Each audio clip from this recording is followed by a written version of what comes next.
स्वागत है आपका दोस्तों ताज़ा तरीन खबरों के इस धमाकेदार बुलेटिन में, जहां हम लेकर आए हैं आपके लिए देश और दुनिया की सबसे बड़ी और जरूरी खबरें।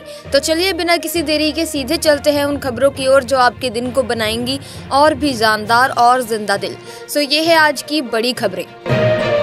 पूर्व प्रधानमंत्री डॉक्टर मनमोहन सिंह का निधन हो गया है दोस्तों। राष्ट्रपति द्रौपदी मुर्मू, उपराष्ट्रपति जगदीप धनखड़ और प्रधानमंत्री मोदी ने भी उनके जाने पर दुख जताया। राष्ट्रपति ने कहा कि डॉक्टर सिंह बहुत ही खास नेता थे जो पढ़ाई और प्रशासन दोनों में जबरदस्त थे।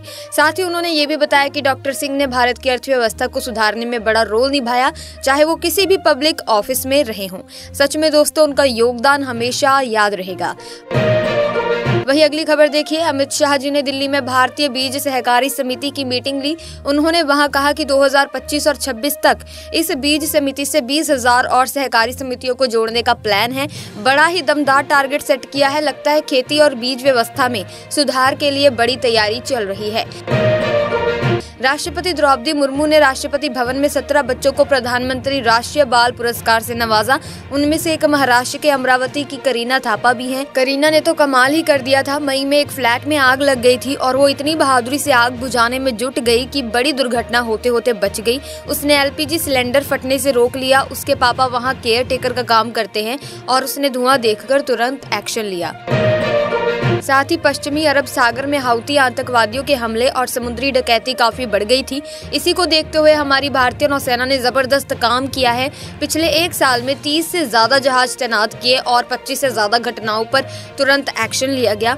इसी वजह से 400 से ज्यादा लोगों की जान बचाई जा सकी। हमारी नौसेना सच में दोस्तों कमाल कर रही है। इसी के साथ दोस्तों योगी जी ने बड़ा सख्त कदम उठाया है। उन्होंने कहा है कि गृह विभाग की जो भी प्रोजेक्ट से 50 करोड़ से ज्यादा की हैं, उनका थर्ड पार्टी ऑडिट किसी टेक्निकल इंस्टीट्यूट से करवाया जाए। साथ ही प्रोजेक्ट्स की हर हफ्ते सेक्रेटरी और हर पखवाड़े अपर मुख्य सचिव के लेवल पर रिव्यू भी होना चाहिए। मतलब काम में कोई गड़बड़ी ना हो, इसका पूरा ध्यान रखा जा रहा है। खबरों का सिलसिला यूं ही दोस्तों इस वीडियो में चलता रहेगा, लेकिन आप किस राज्य से हमारी इस वीडियो को देख रहे हैं, कमेंट सेक्शन में अपने राज्य का नाम जरूर लिख दें।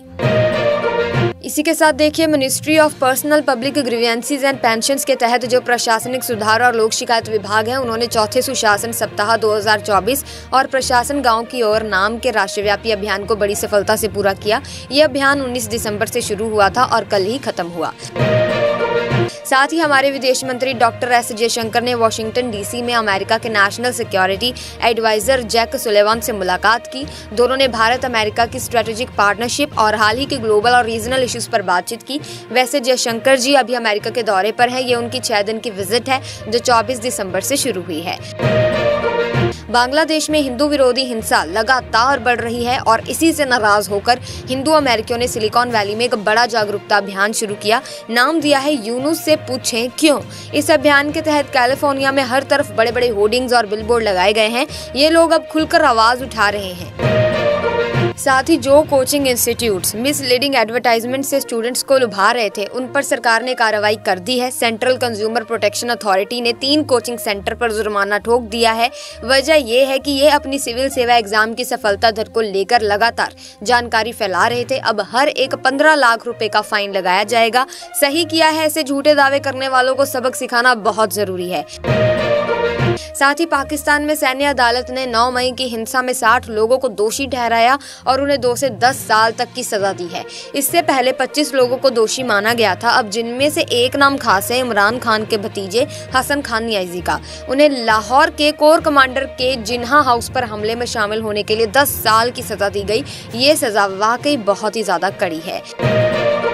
वहीं दिल्ली एनसीआर में सुबह की शुरुआत बारिश के साथ हुई। कुछ इलाकों में तो तेज बारिश हुई, जबकि कुछ जगहों पर हल्की बारिश देखने को मिली। ठंड के साथ बारिश ने और सर्दी बढ़ा दी है। मौसम विभाग ने लोगों को ठंड से बचने की सलाह दी है। आईएमडी के अनुसार दिल्ली का न्यूनतम तापमान 12 डिग्री सेल्सियस रिकॉर्ड किया गया है। वहीं पश्चिम बंगाल के शिक्षक भर्ती घोटाले में पूर्व शिक्षा मंत्री पार्थ चटर्जी और 54 अन्य लोगों के खिलाफ आरोप तय करने की प्रक्रिया शुरू हो गई है। इसमें कुछ कंपनियां और संस्थाएं भी शामिल हैं। ये सब कोलकाता के बैंक शाल कोर्ट में हो रहा है और लगभग सभी आरोपी कोर्ट में मौजूद थे। वहीं भारतीय बैंकों ने पिछले एक दशक में दुनिया भर के बैंकों से बेहतर प्रदर्शन किया है। इसका नतीजा ये है कि 20 प्रमुख देशों के मुकाबले हमारे बैंक शुद्ध एनपीए में सबसे आगे हैं। सितंबर तिमाही में शुद्ध एनपीए घटकर 0.57% रह गया, जबकि कल एनपीए 13 साल के सबसे निचले स्तर 2.5% पर आ गया है। साथ ही इजरायली अटॉर्नी जनरल ने पुलिस को पीएम बेंजामिन नेतन्याहू की पत्नी सारा नेतन्याहू के खिलाफ जांच शुरू करने का आदेश दिया है। उन पर आरोप है कि उन्होंने राजनीतिक विरोधियों और नेतन्याहू के भ्रष्टाचार मामले में एक गवाह को परेशान किया।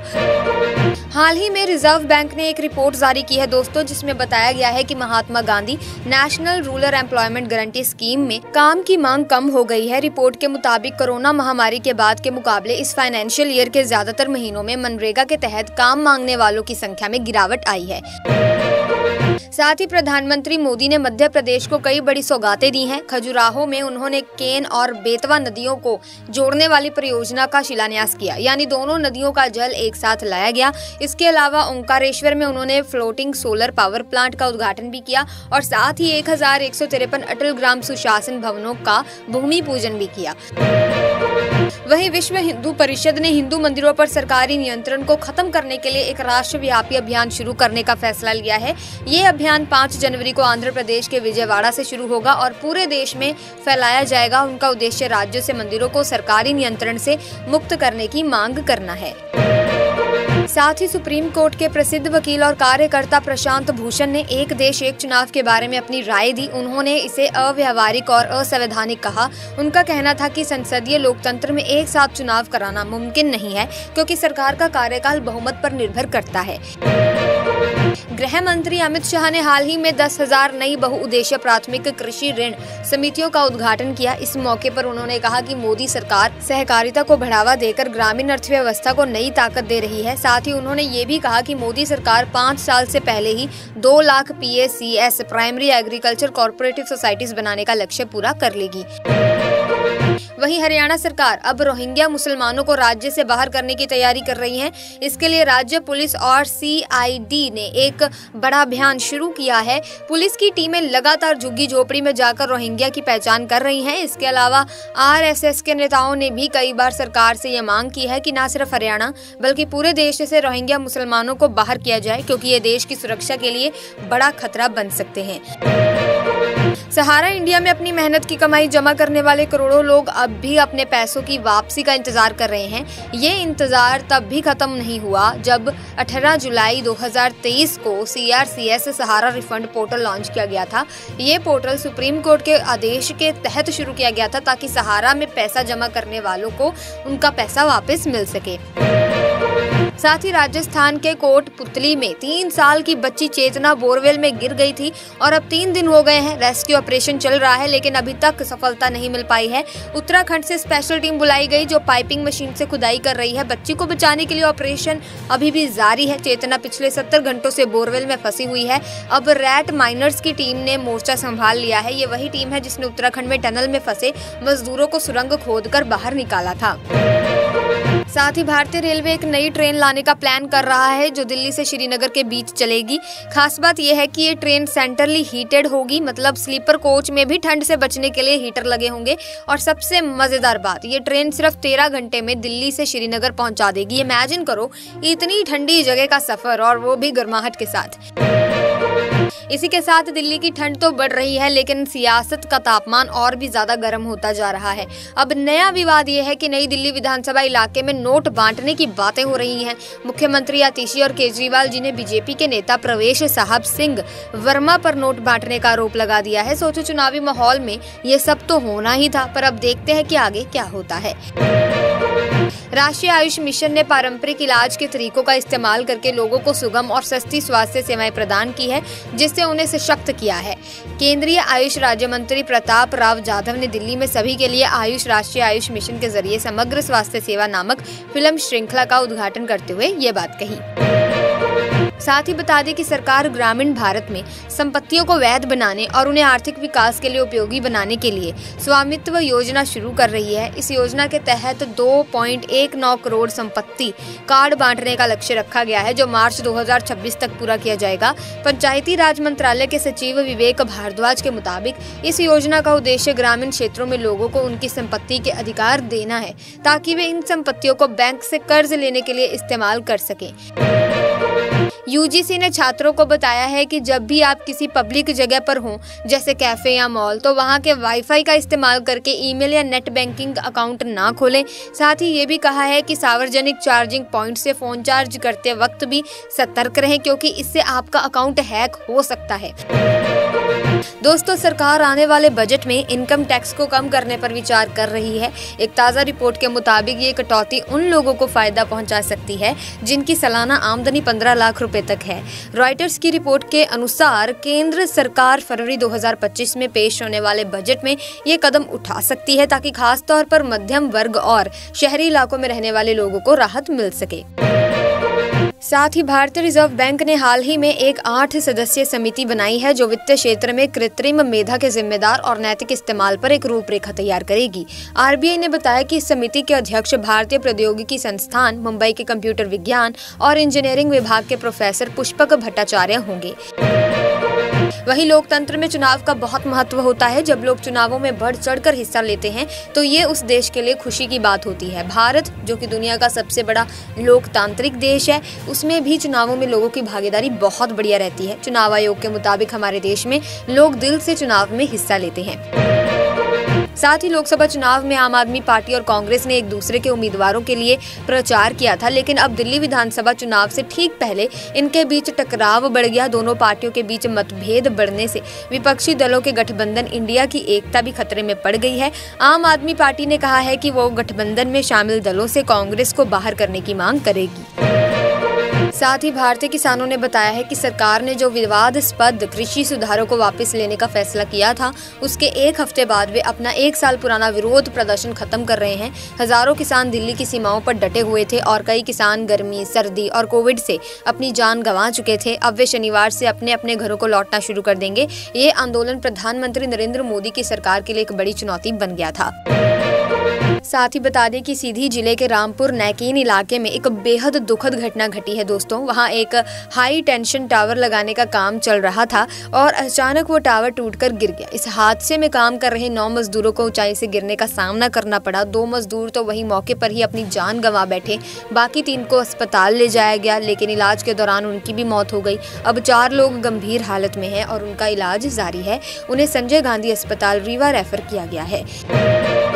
वहीं प्रधानमंत्री नरेंद्र मोदी 29 दिसंबर को साहिबाबाद से आनंद विहार स्टेशन तक नमो भारत ट्रेन को हरी झंडी दिखाएंगे। इसके चलते गाजियाबाद में सुरक्षा को लेकर कड़ी तैयारियां की गई हैं। अधिकारियों के मुताबिक इस कार्यक्रम के लिए गाजियाबाद पुलिस ने 8 थाना क्षेत्रों को ड्रोन रहित क्षेत्र घोषित कर दिया है। इसका मतलब है कि इन इलाकों में ड्रोन उड़ाना पूरी तरह से प्रतिबंधित होगा। वहीं भारत और ऑस्ट्रेलिया के बीच मेलबर्न में बॉक्सिंग डे टेस्ट चल रहा है। ये 5 मैचों की टेस्ट सीरीज का चौथा मैच है और फिलहाल सीरीज 1-1 से बराबर है। बता दूं दोस्तों कि इस टेस्ट का दूसरा दिन है और ये बहुत अहम है, खास करके क्योंकि विश्व टेस्ट चैंपियनशिप के फाइनल में पहुंचने के लिए अगले दोनों टेस्ट महत्वपूर्ण होंगे। ऑस्ट्रेलिया ने पहले टॉस जीतकर बल्लेबाजी चुनी और अपनी पहली पारी में 474 रन बनाए। इसी के साथ दोस्तों, बड़े दुख की बात है कि पूर्व प्रधानमंत्री डॉक्टर मनमोहन सिंह गुरुवार को हमें छोड़कर चले गए और उनके निधन से पूरे देश में शोक की लहर है। पीएम मोदी, राहुल गांधी और कई अन्य नेताओं ने उनके आवास पर जाकर श्रद्धांजलि अर्पित की। साथ ही दोस्तों, आपको बता दें कि छत्तीसगढ़ के मुख्यमंत्री विष्णुदेव साय ने वीर बाल दिवस के मौके पर प्रदेश और देशवासियों को शुभकामनाएं दी। उन्होंने वीडियो संदेश में कहा कि 26 दिसंबर को हम वीर बाल दिवस मना रहे हैं, जो हम सबके लिए गर्व और प्रेरणा का दिन है। साथ ही इस दिन सिख पंथ के 10वें गुरु श्री गुरु गोबिंद सिंह जी के साहबजादे बाबा जोरावर सिंह और बाबा फतेह सिंह ने देश की रक्षा के लिए अपनी जान की आहुति दी थी। साथ ही बिहार में सियासी हलचल तेज हो गई है, खासकर नीतीश कुमार को लेकर। वहीं अगले साल होने वाले विधानसभा चुनाव से पहले कांग्रेस पार्टी राहुल गांधी को पटना लाकर अपना चुनावी अभियान शुरू करने की तैयारी कर रही है। बिहार कांग्रेस इस योजना को लेकर तैयारियों में जुटी है ताकि राहुल गांधी के जरिए चुनावी माहौल तैयार किया जा सके। साथ ही मुख्यमंत्री योगी आदित्यनाथ ने अपने आवास पर एक बैठक की, जिसमें उन्होंने रोजगार सृजन पर चर्चा की। इस बैठक में विभिन्न विभागों के अधिकारियों और संस्थानों के प्रतिनिधि शामिल हुए। योगी जी ने कहा कि युवाओं को उनकी योग्यता के हिसाब से समय पर रोजगार के अवसर दिए जाएं, ताकि वे अपनी जिंदगी को बेहतर बना सकें। साथ ही पंजाब देश का पहला राज्य बन गया है दोस्तों, जहां NRI पंजाबी अपनी समस्याओं को ऑनलाइन हल करवा सकते हैं। अब जो भी प्रवासी पंजाबी हैं वो आसानी से राज्य से जुड़े किसी भी मुद्दे की ऑनलाइन शिकायत दर्ज करवा सकते हैं। साथ ही मशहूर RJ और सोशल मीडिया इन्फ्लुएंसर सिमरन सिंह ने गुरुग्राम में अपने फ्लैट में सुसाइड कर लिया। सिमरन का शव बुधवार रात पंखे से लटका हुआ मिला।